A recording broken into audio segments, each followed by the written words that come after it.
qala ta'ala ya ayyuhallazina amanu la yaskhar qaumun min qaumin asa an yakunu khairan minhum wala nisa'un min nisa'in asa an yakunna khairan minhun wala talmizu anfusakum wala tanabazu bil alqab bi'sal ismul fusuq ba'dal iman wa man lam yatub fa ulaika humuz zalimun. Allahumma arhamna bil Qur'an. Bapak Ibu jemaah pada subuh yang dirahmati Allah Subhanahu wa taala, kembali kita bersyukur kepada Allah. Pagi ini kita masih diberikan kesehatan dan kesempatan sehingga dapat hadir bersama, berkumpul di masjid ini. Semoga kehadiran kita hadir di masjid ini adalah salah satu taman-tamannya surga Allah Subhanahu wa taala. Berselawat kita kepada Rasulullah sallallahu alaihi wasallam dengan mengucapkan Allahumma shalli ala sayyidina Muhammad wa ala ali sayyidina Muhammad. Pada kesempatan kali ini kita akan membicarakan tentang penyakit hati. Di awal mukaddimah tadi saya akan membacakan surat Al-Hujurat surat ke-49 ayat 11 yang artinya, hai orang-orang beriman, janganlah sekumpulan orang laki-laki merendahkan kumpulan yang lain. Boleh jadi yang ditertawakan itu lebih baik dari mereka. Dan jangan pula sekumpulan perempuan merendahkan kumpulan lainnya. Boleh jadi yang direndahkan itu lebih baik. Dan janganlah suka mencelah dirimu sendiri. Dan jangan memanggil dengan gelaran mengandung ejekan. Seburuk-buruk panggilan adalah panggilan yang buruk sesudah iman.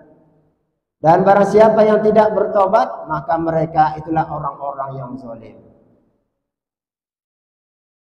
Ini ayat ini memberikan penjelasan kepada kita tidak boleh meremehkan atau menganggap sesuatu yang kurang baik terlihat oleh kita, nampak oleh kita, mulai kita di hati kita terus sudah berkata. Contohnya, mohon maaf, misalnya ada orang mendapat gelaran mak hitam misalnya. Dia memang hitam kulitnya dibilang mak hitam. Nah, begitulah istilahnya. Itu gelaran itu memang sebetulnya tidak bagus sebetulnya. Kalau mak hitam manis enak juga sih kedengaran. Ini mak hitam aja. Nah, Bapak Ibu rahimakumullah, kalau kita penyakit hati ini banyak orang meremehkan.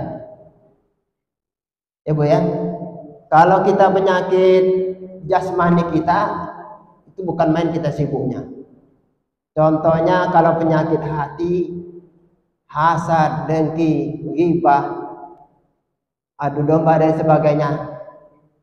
Makanan hari-hari dia biasa-biasa saja. Tidak begitu gelisah dia.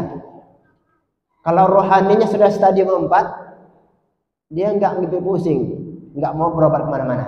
Tapi kalau jasmaninya sudah stadium sekian, contohnya aja sakit gigi, itu gelisah tuh. Kalau bisa malam itu juga langsung nak jumpa dokter. Itu kalau jasmaninya yang sakit. Tapi kalau rohani yang sakit, dia biasa-biasa saja, tidak ambil peduli. Semuanya itu penyakit hati itu sentralnya adalah memang dari hati, gitu ya. Makanya Rasulullah SAW bersabda, "Ala wa inna fil jasadi mudghah, wa iza saluhal jasadu kulluh, wa iza fasadal jasadu kulluh, ala wahyal qalbu." Ketahuilah, sesungguhnya dalam tubuh manusia itu ada segumpal daging. Jika segumpal daging itu baik, maka akan baik seluruh tubuh manusia. Jika segumpal daging itu buruk, maka buruklah seluruh tubuh manusia tersebut. Ketahuilah bahwa segumpal daging itu adalah hati manusia. Jadi perlu kita membenahi hati,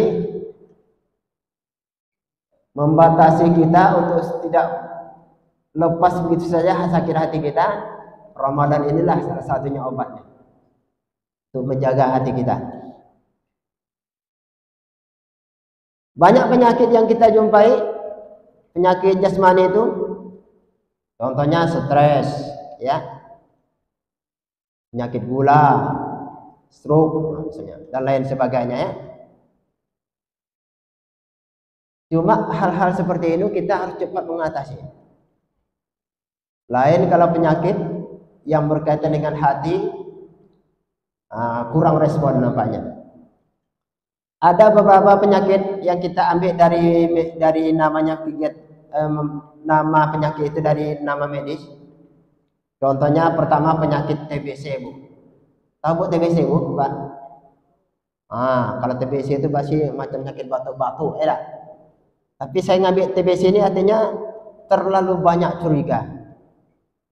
TBC namanya. Yang curiganya berlebih-lebihan, ya, berlebih-lebihan curiganya sehingga timbul penyakit hati. Di dalam surat Al-Hujurat ayat 12 Allah berfirman, A'udzubillahi minasyaitonir rajim, bismillahirrahmanirrahim. Ya ayyuhallazina amanu jtanibu katsiran minadh-dhann inna ba'dadh-dhanni ism.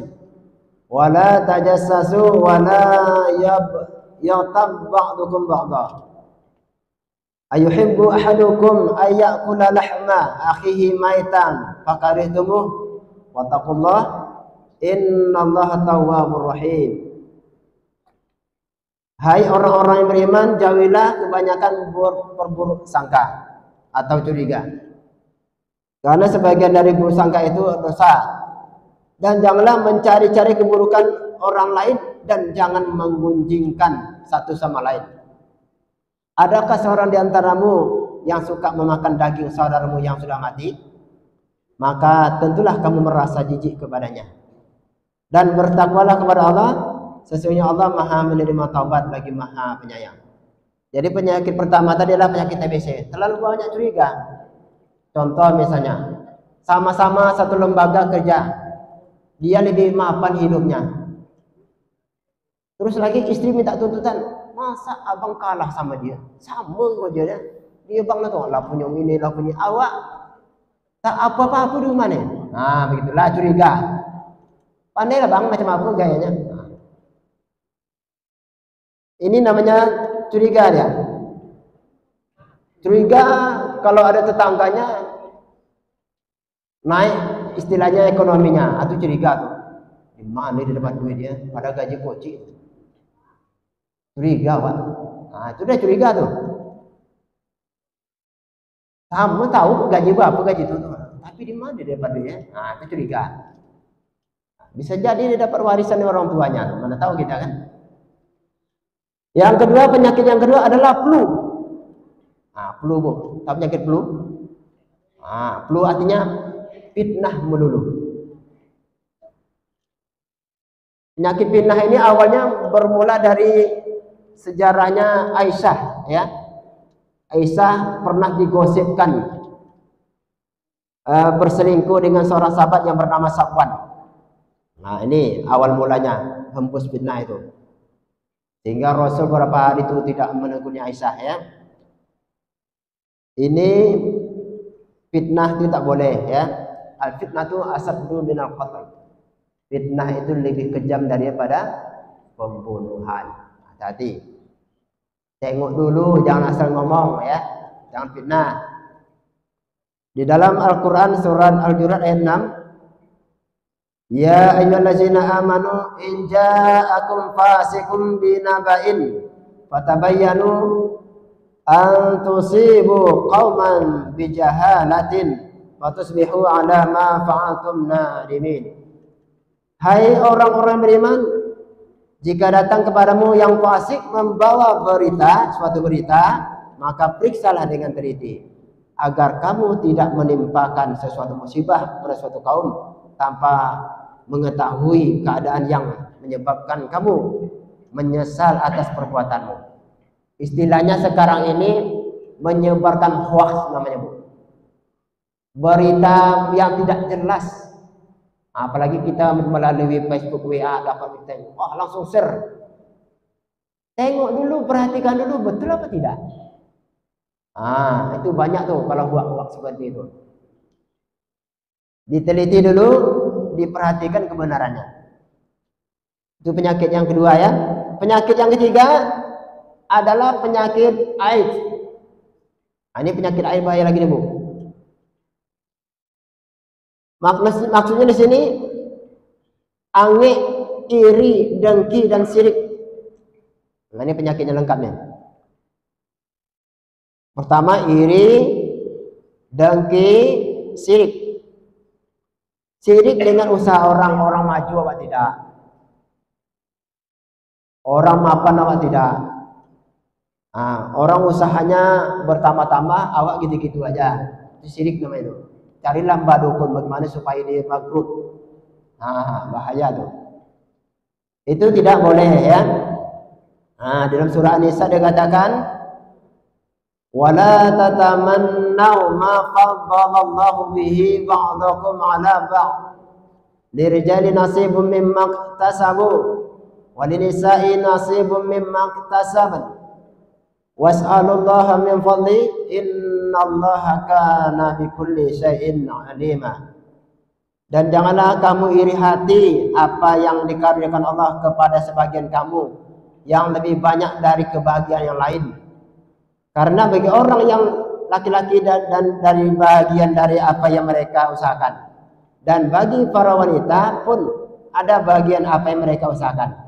Dan mohonlah kepada Allah sebagian dari karunia-Nya, sesungguhnya Allah Maha mengetahui segala sesuatu. Jadi kita kalau ada orang maju, orang mapan, kita ucapkan alhamdulillah, senang hatinya melihat saudara maju. Ibu ya, senang rasanya kalau minimal kita mana tahu ada numpang. Itu salah satunya. Terus lagi penyakit yang keempat adalah asma. Penyakit asma, Bu. Apa itu? Amat senang mengunjing air. Penyakit ini kayaknya sudah menjadi penyakit biasa nih di negeri kita. Bahkan di TV itu lebih banyak penontonnya daripada pada channel yang lain. Tentang gosip, silet, banyak lagi apa namanya tuh? Itu paling banyak ditonton itu, masalah itu.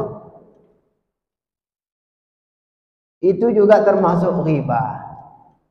Riba itu artinya menceritakan sesuatu seseorang apabila didengar oleh dia tidak senang mendengarnya. Itu riba namanya. Menceritakan seseorang. Di dalam sebuah hadis dikatakan, tahukah kalian apa itu ghibah? Mereka para sahabat menjawab, Allah dan Rasulnya lebih tahu. Kemudian beliau sallallahu alaihi wasallam bersabda, engkau menyebut saudaramu tentang sesuatu yang ia benci. Tak senang. Itu boleh, itu bahaya tuh. Di Ramadan kalau banyak ghibah ini bisa sompeng pahala puasanya.